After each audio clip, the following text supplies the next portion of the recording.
Assalamualaikum warahmatullahi wabarakatuh. Alhamdulillahirrabbilalamin. Bersyukur kita kepada Allah, Zat yang maha pengasih, yang tak pernah pilih kasih. Dialah Allah yang maha penyayang, yang sayangnya yang tak pernah terbilang. Kemudian selawat kita kepada Nabi Muhammad SAW. Beliau merupakan sosok pemimpin yang paripurna, sosok pemimpin yang jujur, yang tak pernah takabur. Beliau merupakan sosok pemimpin yang amanah, yang tak pernah lengah mengawasi rakyatnya, baik yang kaya maupun yang lemah. Para insan yang merindukan surga Allah Subhanahu wa Ta'ala, pada kesempatan kali ini kita akan membahas tentang rahasia di balik kemuliaan Ramadan ini. Mungkin banyak yang belum tahu rahasia apa saja yang tersembunyi di balik kemuliaan Ramadan ini. Hadirin para insan yang merindukan surga Allah Subhanahu wa Ta'ala,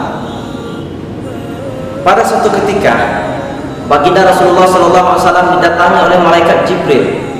Lalu Rasul bertanya kepada Jibril, "Wahai Jibril, ceritakan kepadaku tentang bagaimana keadaan neraka itu." Lalu Jibril menceritakan, "Ya Rasulullah, ketahuilah bahwa sesungguhnya api neraka itu hitam kelam." Hitam kelam. Maka pada hakikatnya setiap yang dibakar api itu akan menjadi hitam, karena api neraka itu hitam kelam pada dasarnya. "Ya Rasulullah," kata Jibril, "ketahuilah bahwa sesungguhnya sekecil lubang jarum seandainya Allah taruh di bumi, maka niscaya seluruh bumi beserta isinya akan hangus terbakar." "Ya Rasulullah," kata Jibril, "ketahuilah bahwa satu potong baju penduduk neraka, sekiranya Allah gantung di antara langit dan bumi, maka niscaya seluruh penghuni bumi ini akan mati karena tercium baunya yang amat dan sangat busuk sekali." Lalu Jibril melanjutkan kembali, "Wahai Rasulullah, ketahuilah bahwa sesungguhnya satu tetes minuman makanan penduduk neraka, sekiranya Allah letakkan di bumi, maka niscaya seluruh isi bumi ini akan musnah."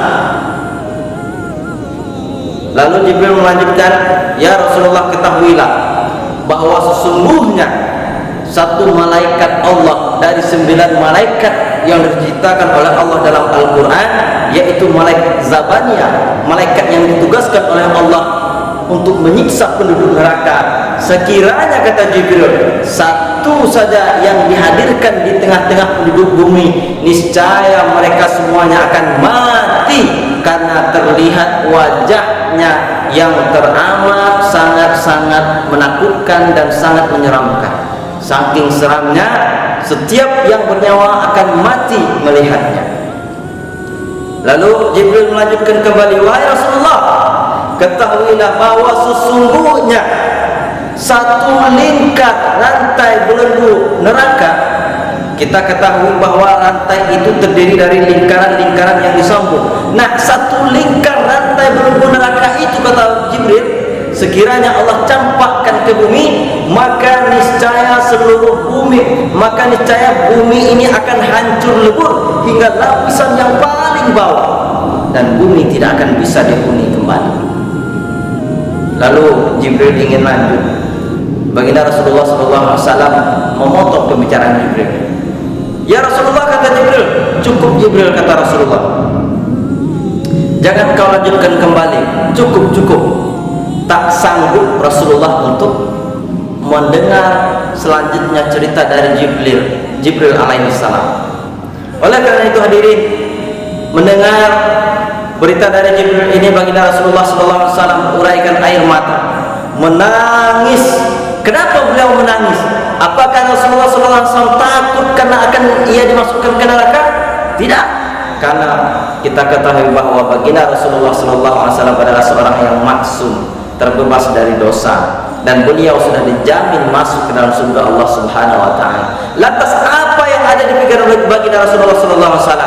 Tak lain dan tak bukan adalah kita, ummati.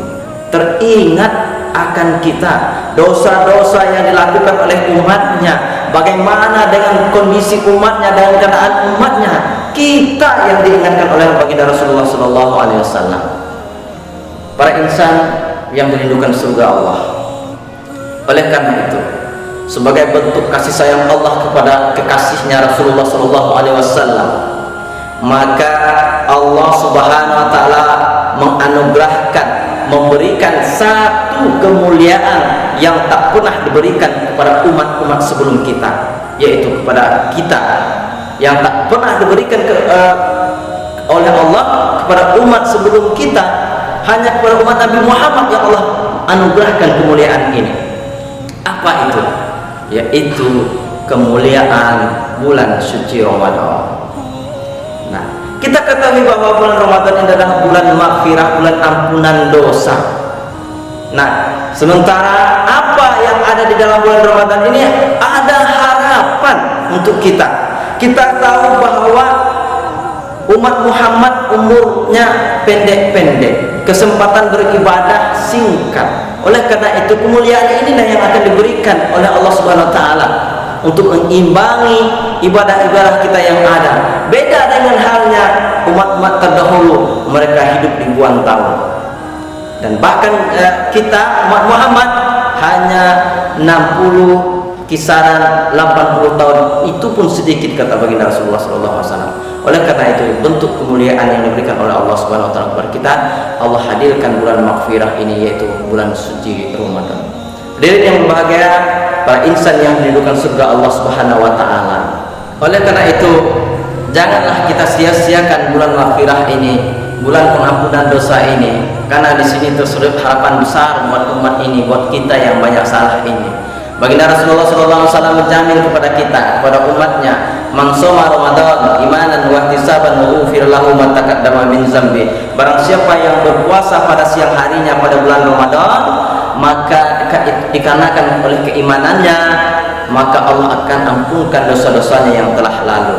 Kemudian di malam harinya baginda Rasulullah menyampaikan, "Man qoma Ramadan," barang siapa yang melakukan salat malam pada malam bulan Ramadan, itu witir tarawih, imanan wa ihtisaban ghufira lahu ma taqaddama min dzambi, dikarenakan oleh keimanan kepada Allah, maka niscaya dia akan diampunkan dosa-dosanya yang telah lalu.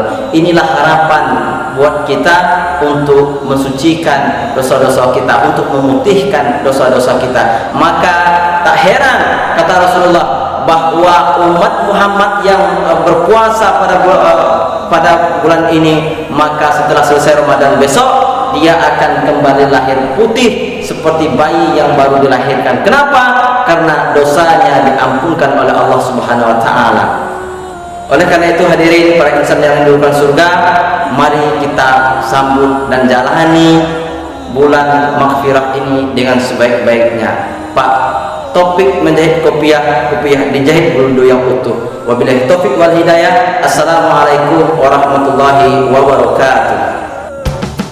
Pesantren Alisan Godiksu, kobarkan semangatmu, siap arungi samudra ilmu, tak tergelam